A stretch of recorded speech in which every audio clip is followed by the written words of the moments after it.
morning to introduce to you. I'm going to say just a couple words, just as a reminder, if you've never known this fact about our government, I hope I enlighten your heart, because we need to get back to the basics as to why this nation was built in the first place. It was 1787, our fourth president, James Madison, proposed the idea to our government at that time of splitting the government into three branches: the judicial, the legislative, and the executive. The mission I support is taking care of each and every one of you and making a healthcare system available in Poplar, Bluff that does not force you to have to leave, does not decrease your access. Where everybody is taken care of is a good thing, and I'm a firm believer.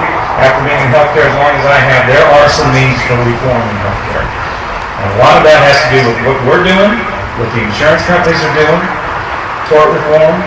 Yes. A lot of things, I mean, I actually had to sit there and shake my head. Maybe some of the things that were said by President Obama earlier in the week were good.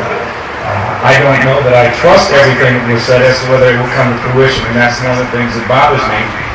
And it's difficult. Bill is going to end up doing the same thing. So they're sitting there saying they're not going to affect your benefits or your access to care, but I can tell you right now there's something going on that we've got just several months to stop. So I so passionately said, we cannot be quiet, our voices have to be heard. We can start with this right here. He's been in Jeff City, he's helped make laws, and he helped bring about, I feel, some noted changes in the state of Missouri.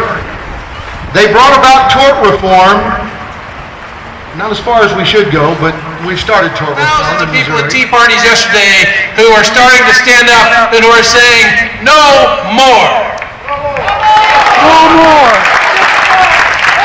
This Constitution of the United States of America. It does not say the President of the United States ordains and establishes this Constitution. It does not say the U.S. House of Representatives ordain and establish the Constitution. It does not say the U.S. A few other things that, if you haven't read the Constitution, I think I saw a sign about something else that Congress. They want to try to get you not to do these things, not to have your voices heard. But again, not having read the Constitution, they forget that the First Amendment of the Constitution, you know, to the Establishment Clause that they get, and the freedom of the press. But they forget the last part of that First Amendment, which says, and they shall not abridge the right of the people peaceably to assemble and to petition the government for a redress of grievances. It's time to address the Congress with the redress of our grievances right now. And folks, I want to tell you that you are having an impact. You are making a difference. You know, people who are hurt by an accident or malfeasance of their healthcare provider deserve to be remunerated for those losses. But what we don't need is attorneys who fight for a small portion of the actual loss and huge settlements for pain and suffering, and that's what drives up the healthcare costs we have. It's time to get the lawyers, and certainly to keep the bureaucrats out of your doctor's office and let him take care of you. Yes.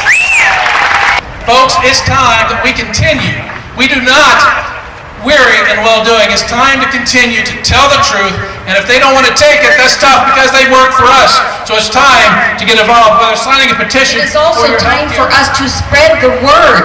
We do not want our government financing child abuse. We do not want our government financing prostitution. We do not want our government financing health care. I called him. He comes to my office and says, what's going on, Carlos? This is what you do this. What'd you pass this bill for? What'd you say?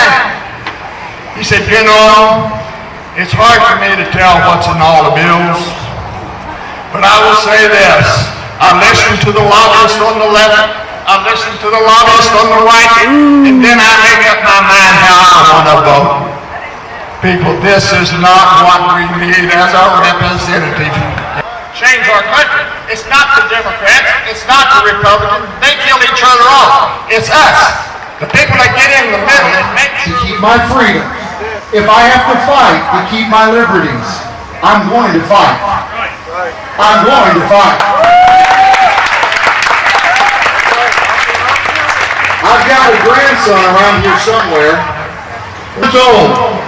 I worry what he's going to have to pay because of this administration. Because we love our country.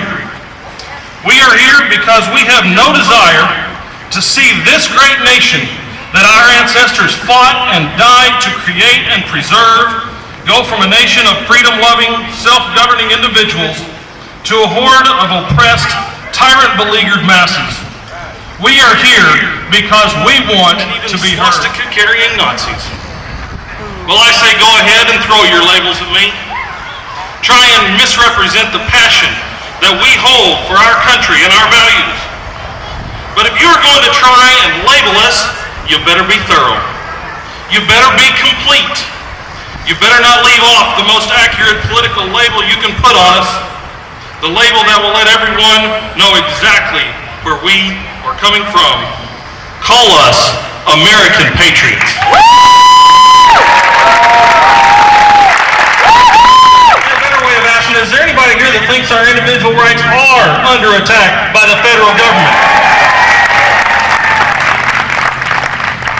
Under this definition of American patriot, of a patriot, to be here today, it is our duty as American citizens and patriots to let Washington know we have had enough.